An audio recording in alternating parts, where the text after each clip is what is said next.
Hello viewers! Hope you have been richly blessed through other videos by Ambassador Dr. Moses. Stay glued as he give you more training on leadership that will transform and impact your life and other people around you. Hi everyone.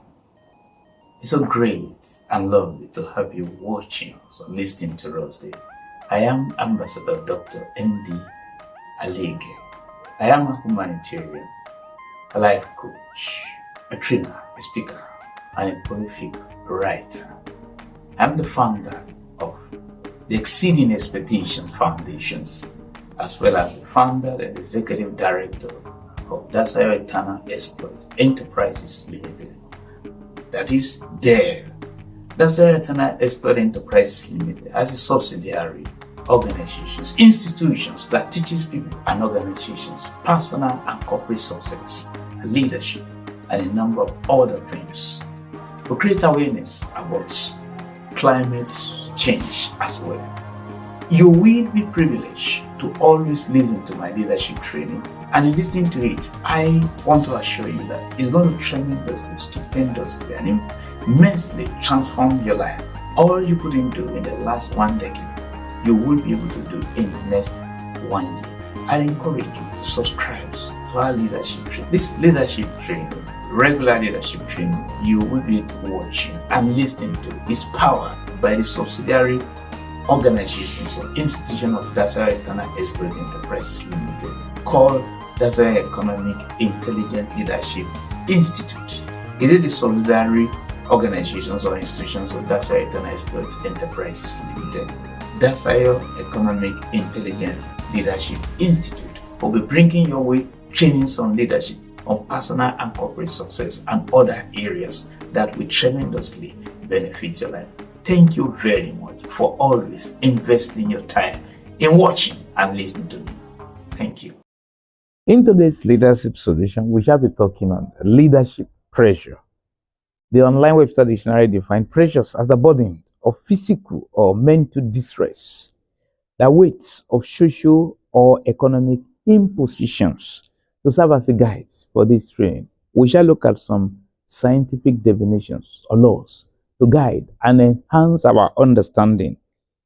We want to look at the definitions of escape velocity. In celestial mechanics, escape velocity is defined as the minimum speed or velocity needed for a free or non-propelled object to escape from the gravitational influence of a primary body.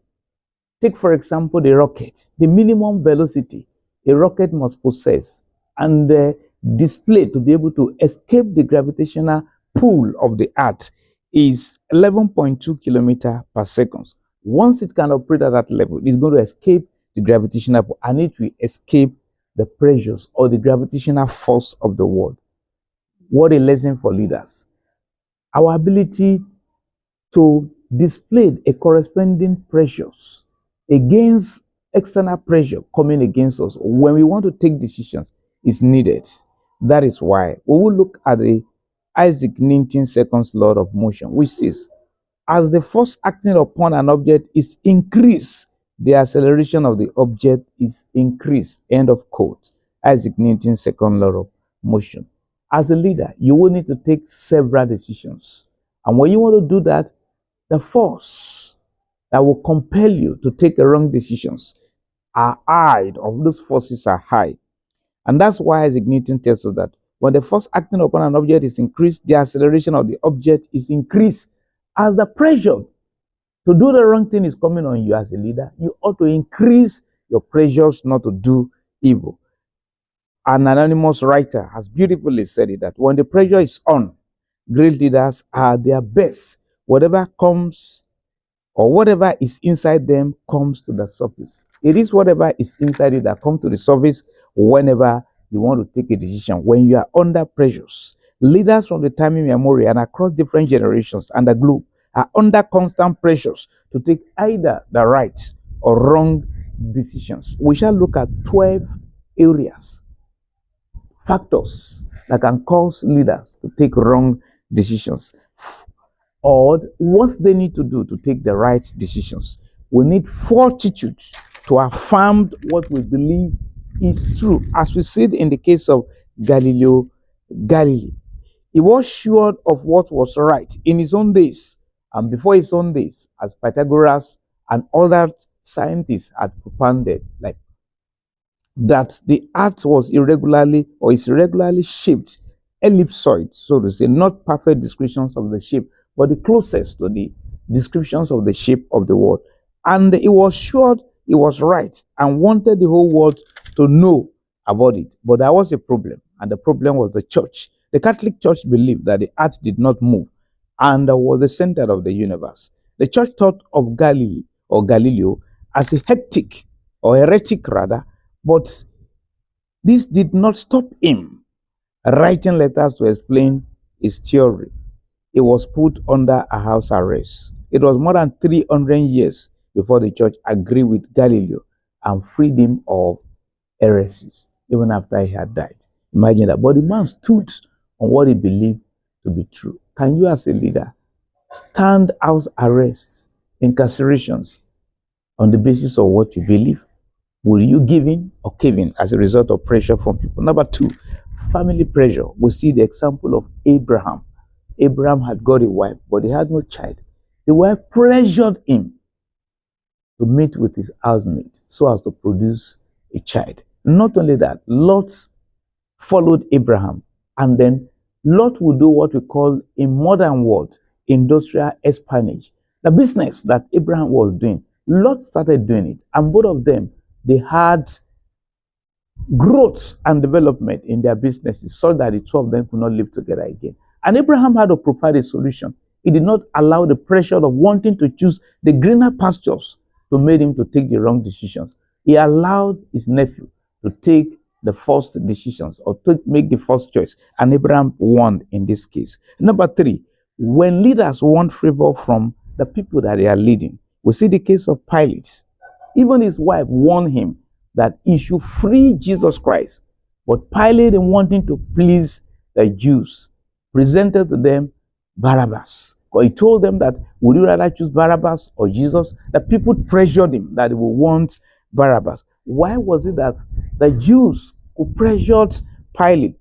It was because before this time, Pilate had done something similar. What did he do? He put an eagle in the Jews' temple, and then no fewer than 5,000 Jews marched to his house, and they ordered him and told him that he should remove the eagle.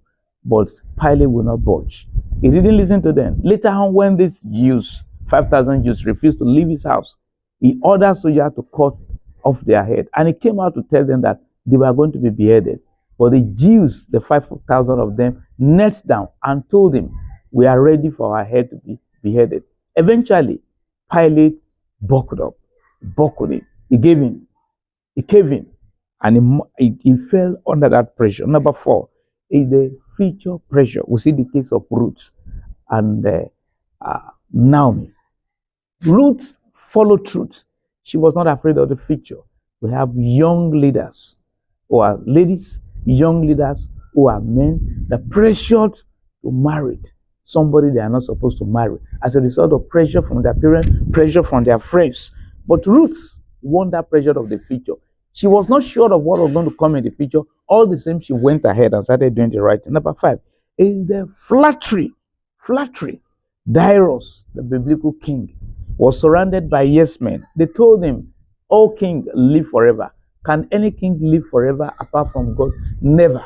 There are some leaders today that surround themselves with sycophants. People praise them. They never say anything wrong in whatever they are doing. Even when they are about dying or killing people, they still say yes to them. They deify themselves. Number six, the problem of fornication. We see the case of Joseph in the Bible. What did Joseph do wrong? He never learned the principle of not being alone or staying with an opposite gender. That is why it is good for you to avoid places or people that predispose you to immorality. Number seven, we say the fear of people, as we said in the case of Aaron. People told him, as for this Moses that brought us out of Egypt, we don't know what has happened to him. And so we want another leader we can see and get us an idol. And Aaron buckled under. He gave in under pressure, caved in, and never gave them what they wanted, even though he knew it was bad. Number 8, forces of darkness. We say in the case of David, as we said in 1 Chronicles chapter 21, Satan fed on something from David. David became prideful, proud as a result of the commanding victories he had been having. And eventually, his decision to number the Israelites made him to let 70,000 of them to die prematurely. This is what happens at times when leaders take wrong decisions. When they take wrong decisions, their decision can lead to deaths of people, can lead to economic crunch, can lead to suffering in the lives of people. Number 9 is friendship pressure. We see the case of Rehoboam. The eldest people who live in the days of Solomon, his father, that's the father of Rehoboam, had advised him to behave very well, to take decisions, economic policy that will help people.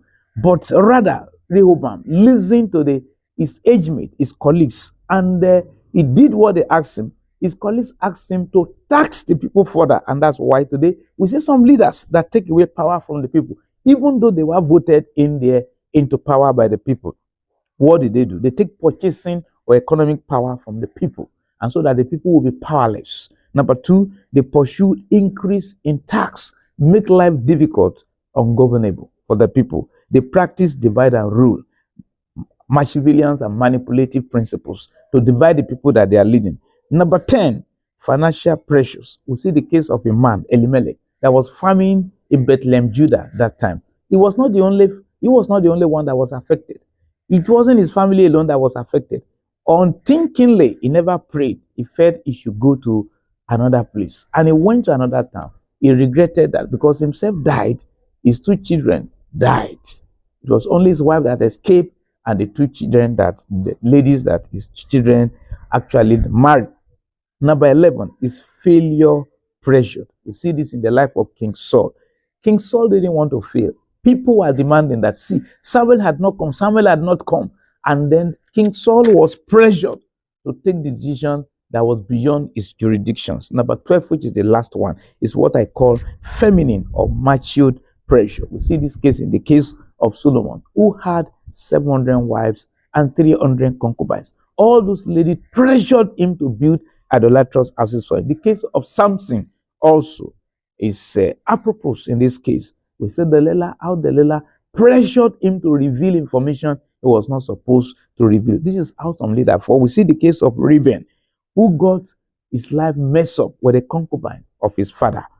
His father described him as my might, the beginning of my strength, the excellency of dignity, the excellency of power.